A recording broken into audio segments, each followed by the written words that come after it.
So how's it going, fight fans? Welcome to another live version of Eastwick Boxing UK. As always, Eastwick Boxing UK is in association with threekingsboxing.com. Shout out to the movement and everybody that's moving with it. Very special guest on my show this evening. I've got rising featherweight star Jordan Gill. Jordan, how you doing, bud? I'm good. Thanks for having me. No, thank you very much. Thank you very much for being on the show. So, little bit, unless you've been hiding under a rock. So, Jordan's fighting Jason Cunningham on the 25th Feb. In Manchester on one of the next gen shows. It's an eliminator for the British featherweight title. The bout is headlined by Joe Murray and Lewis Ritson. It's also got Tasha Jonas, Hosea Burton's back at lightweight, interestingly enough, and Marcus Morrison are some of the names that are on there as well. So first things first, we're only a couple of weeks away, so really, really appreciate the time that you've taken to speak to me tonight. So how has preparation gone? It's gone really well. Yeah, it's gone really well. Just training hard. I never have any time off. I'm just always in the gym learning, working on new things. So we've stepped it up when we knew this date was coming up. Stepped up the sparring and looking forward to it. Good stuff. So you're fighting a southpaw for the first time since you fought Christian late back in, I think it was June 2013, there or thereabouts. So sort of 4.5 years ago. I mean, what kind of alterations does fighting a southpaw do to your camp? I mean, obviously, presumably you're bringing a lot of left-handed sparring. Sometimes it can get quite ugly with feet getting caught up and things. What kind of steps have you taken to prepare as best you can for fighting a southpaw, as I said, that you haven't fought in 4.5 years? To be honest, I've done nothing differently. Um, we got a southpaw sparring partner. We've had one spar with him last week, Martin Ward from the northeast, and I've got two spars with him this week. So it's literally just the back end of it, back end of camp, getting a little bit of southpaw sparring. I said to Dave, Good stuff. because he Good said he stuff. was struggling, to get some southpaw sparring. I said to him, I'm not even bothered because when I'm in the ring, I don't know whether someone's southpaw or orthodox. Anyway, I've never even think about it. Yeah. I just try and hit them. So obviously, I go southpaw, I go orthodox. I've spent 5 years at the Ingle Gym where they don't know which way they're going. So um, for, southpaw orthodox doesn't matter to me. It's just a body, and they're gonna get hit.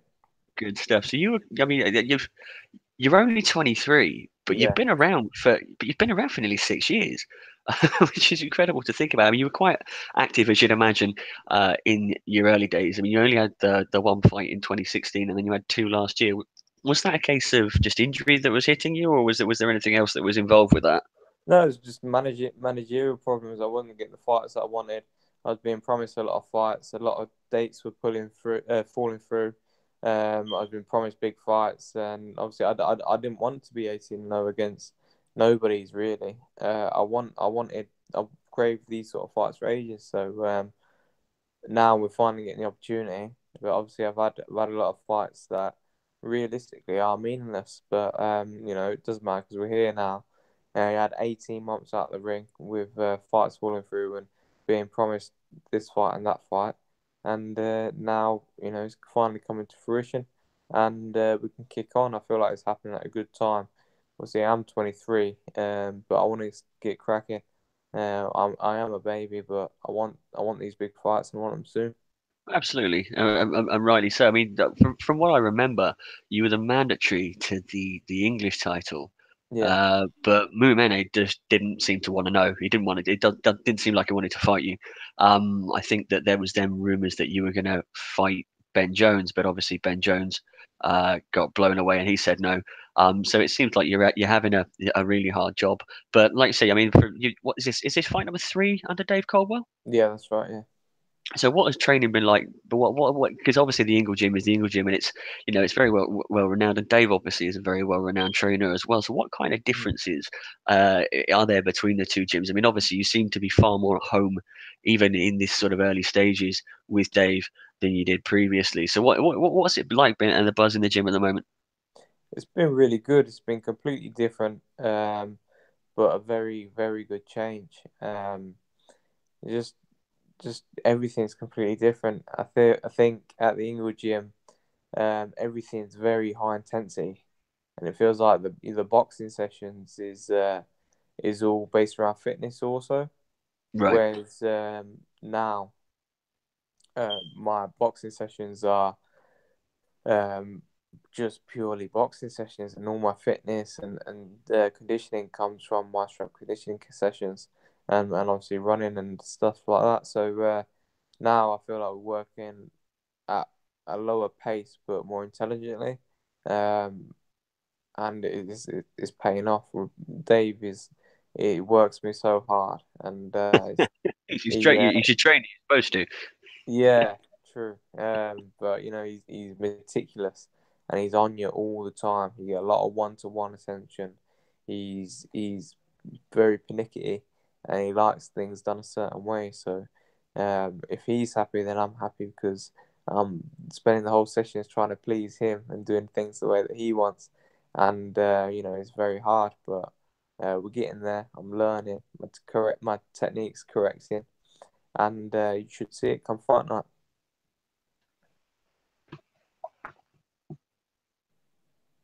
No, I've lost you. Are you still there?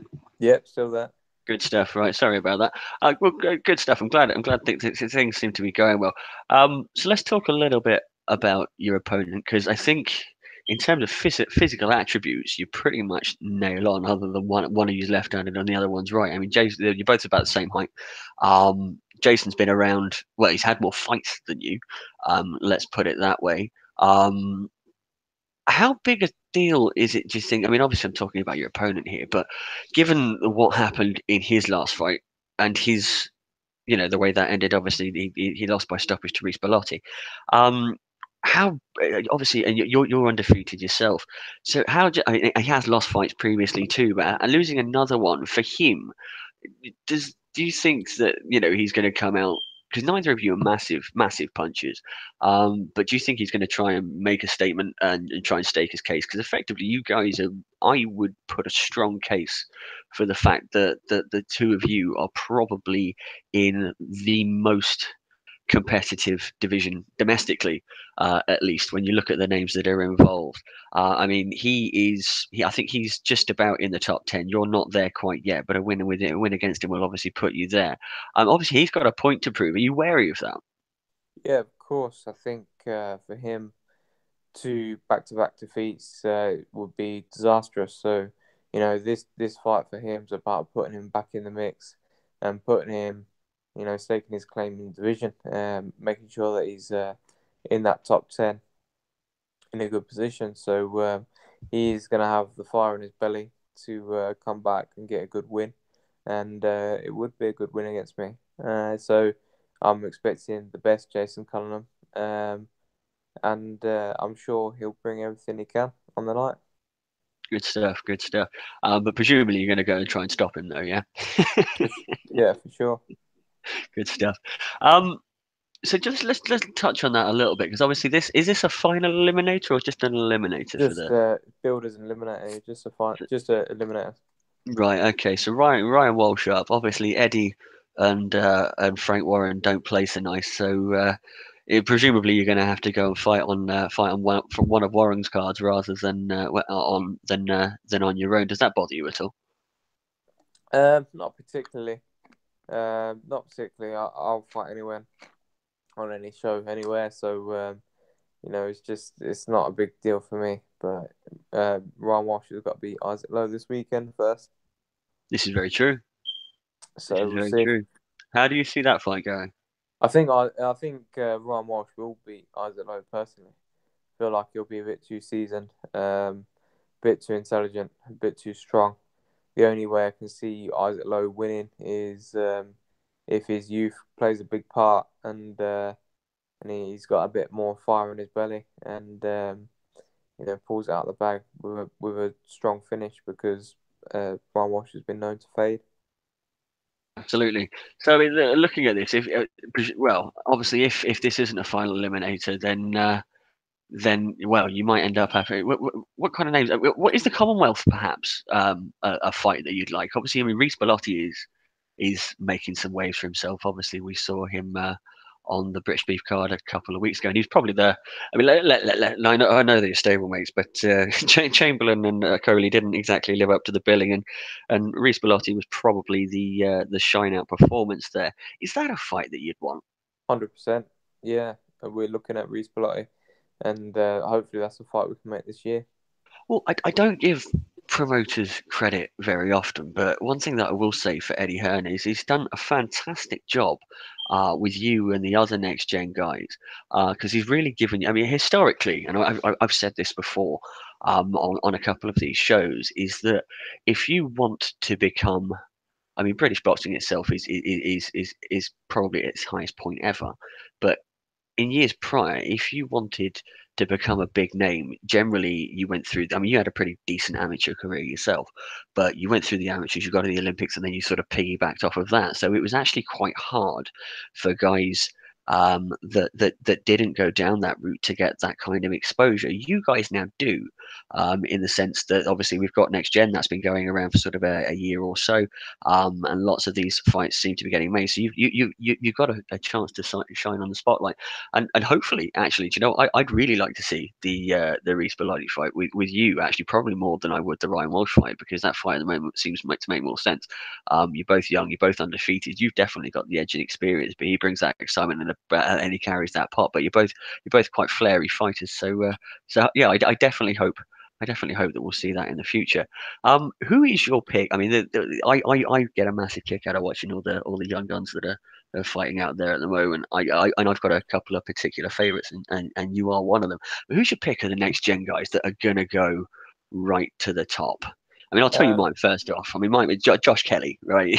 I know he's only had sort of four or five fights, but that kid just looks absolutely phenomenal. But what's your take? Josh Kelly looks very good. Well, he is very good. Um, Joe Cordina looks very, very good. And Joshua Buatsi. I think they're probably my top three out of them sort of guys. So yeah, I think they could go all the way. You know, I do as well, especially Boazzi. I mean, he's only sort of what 3 fights in, Mm. as much as Kelly's only 4 fights in, but you can sort of tell right from the off that yeah, it's very you always, and it happens in British boxing, doesn't it? And especially with the platform that is now, you can just that kid's going to be special, and he's going to get but they're all going to get, and you yourself as well, you're all going to get pushed to the very maximum in that sense. But it's great to have the exposure. So how many times do you actually intend to get out this year? I mean, where are we? We're in February.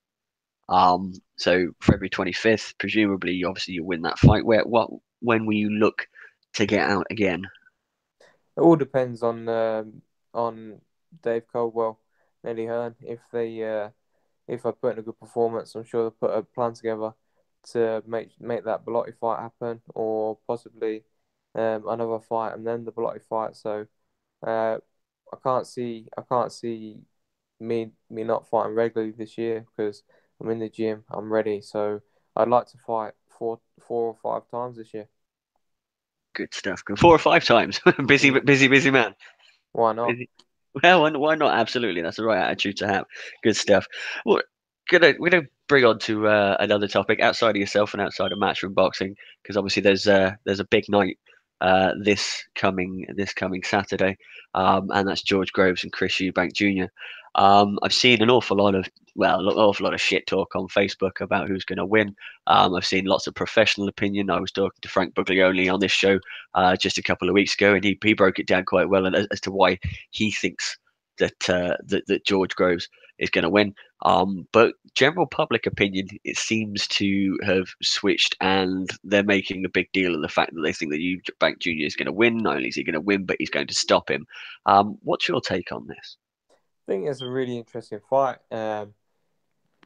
Is torn. Everybody's torn on the outcome of it. I think most people in boxing believe that George Groves is going to win, and the more casual fans and the general public I'm seem to glad you side said it with and not me. I'm glad you said Eubank. casual fans and not me. Yeah, well, I think you can always count on me for honesty. So I personally I'm torn as well because looking at the two, um, Groves is known to fade mid to late in fights. He was being pushed back by Cox until he found the shot. And I think Eubank's a better fighter than Cox and probably stronger as well. Eubank's not massive for super middle. I think he should have stayed at middleweight. He But couldn't find a partner, could he? To no, fight Golovkin. no, yeah. I mean, it is what it is, but there's probably better opportunities for him at super middle anyway. So sometimes they're the sacrifice you have to make as a fighter, go up or down in weight to get the right fights for the right benefits. But it, I am genuinely torn. Um, I think Groves is a better boxer. He's got a better jab. Eubanks tends to neglect his jab and tries to work inside. Eubanks got a good work rate, a solid engine, but Groves' output looks good too. So you know, if I had to pick one, I keep changing my mind, but I'd probably say Groves also. And what do you think that is? Do you think that that's because I think the thing for me, is, and I wrote an article on this for threekingsboxing.com. Yeah, it was posted yesterday, and that is that what we've seen is okay, right. Granted, George Groves has been in big nights, he's been in big fights, and he's lost a couple of those. But losing to guys like Carl Froch, who is probably one of the best super middleweights of the last sort of 20 years, and he's certainly one of the hardest punchers.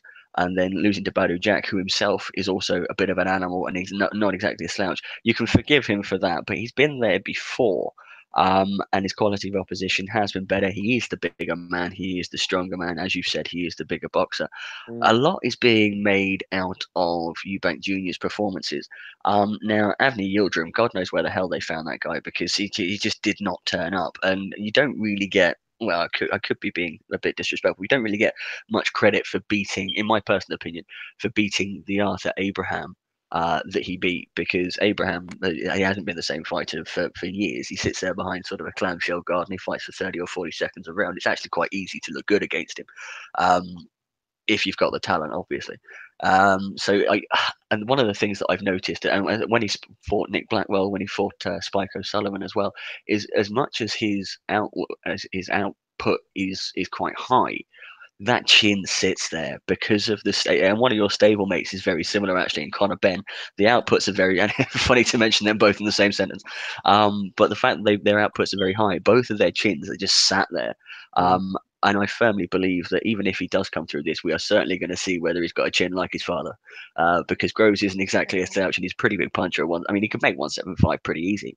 So it'll be interesting to see whether that happens or not. I was actually reading some interesting stats actually from Dan Wilson at Boxing Science, and they were talking about the level of output because a lot of output's being made about this fight. And just his work rate, and it's actually not that this guy he's clearly a maths geek, but he's broke it down. There's not actually that much difference in punching outputs. But anyway, I'm digress. I'm here talking about you. We were talking about obviously moving up and things. Is that what in terms of your body and how you because you're only 23 mm. and fighting at featherweight is a move. I mean, you've got a pretty you could easily make a career out of doing plying your trade at featherweight because you've got, as I said, you've got a lot of guys out there that you can choose from. I mean, obviously, there's the names that we've already mentioned with Jason Cunningham. Obviously, you're fighting Ben Jones if he ever wanted to fight you. Isaac Lowe's there, Reece Belotti's there, Ryan Walsh is there. You've also got Kid Galahad, who's still knocking around as well, and he's sort of making a comeback. And then obviously at a more at a more superior level, you've got guys like Josh Warrington and Lee Selby and Scott Quigg. Obviously, that's sort of future aspirations for you. So it is a move to super featherweight. Do you think you'll ever do that? Yeah, for sure. I feel like I can comfortably make featherweight for the next for the foreseeable future. But I'm definitely big enough for super feather, and I think I could even end up at lightweight, no Do you problem. do you struggle with making if that is the case? Do you struggle at the moment with making the featherweight limit, or is that sort of a problem for you? Or given you're probably not given how young you are, but did you think it might be long? But given obviously you know your body better than anybody else, do you think that it's you won't be that long for featherweight? I mean, for example, are we going to see you try and win a European or a world title at featherweight, for example? You'll 100% see me try and win a world title at featherweight, 100%. Good stuff. But I feel like I could move up to super feather now. I'm a massive featherweight. I know I'm only 5'7", but I'm dense. I've got big legs, big back. I'm big for the weight. I don't see many featherweights as big as me. I've sparred the top guys. I've sparred Quigg. I've sparred Lee Selby. Sparred Kigel Hard. So I'm bigger than all them guys. So Who I gave you the think toughest time?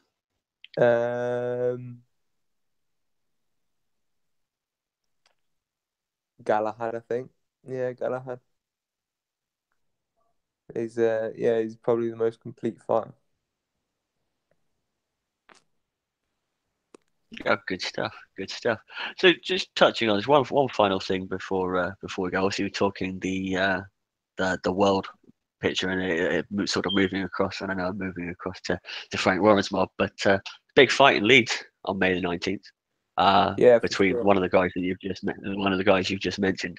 I've been, I forgive me. I've been watching so much tape, as I usually do when big fights like this roll around. Um, More on Selby because Selby's on Matchroom, and I rightly or wrongly, I tend to watch more of their stuff than I do the other side. But obviously, watching a lot of Josh Warrington stuff. I was watching the Kiko Martinez fight actually the other day. Um, I cannot make a case for Josh Warrington winning the world title, even in his hometown. How do you see the fight going? I think that it's clear that Lee Selby should be the favourite. Feel like everybody's completely writing off Josh Warrington, and I think that's a bit wrong, personally, because like you say, he is in his hometown. He has got a very good work rate. He might not have the skill, the slickness of Lee Selby, but realistically, how good has Lee Selby looked recently? This is a very good point, and he hasn't, but he has Um, been he's dicked he's around. He's been dicked around a lot. In all fairness, like you, very much like you were. He's been dicked around an awful lot. he has, but at the same time, he's failed to perform um, at a high level. Obviously, he's winning the fights, but we feel like he's not as good as we've seen him before. And whether he can, I'm sure he'll be able to get up for this fight. And I'm sure he'll put on a masterclass performance. But that's what makes it interesting for me. If you'd have said 12 to 18 months ago, this fight's being made, I'd think, yep, no chance Warrington beats him. But now I feel like it's going to be closer than people actually think. Well, you certainly they've both got a similar amount of experience now. I mean, Selby's had one fight more. Warrington's definitely been the more active, Mm. and you're absolutely right. His work rate is actually very good. And one thing that did impress me actually is he's not as bad as I thought going off of the back foot, which he's probably going to have to do with a guy like Selby who's quite long and rangy. I don't know. I'm not sure whether he's got the he's certainly got the work rate, but I'm not sure he's got the skill nor the pop Mm. to trouble Selby. But it's hey, is it a fight you'd go to? Um, Probably not. Well, go to watch the enemy, but there you go. Yeah. Good, good stuff. Good stuff. Well, that's about all the time we've got for today, Jordan. I want to thank you very much for coming on the show. It's been great to have you. I wish you well in your fight. So that fight is live on Sky Sports, is it? Yep. Live on Sky Sports, February the 25th. Tickets still available for the show in Manchester. Jordan, all the best. Thank you very much. Take care, buddy. Cheers. Bye.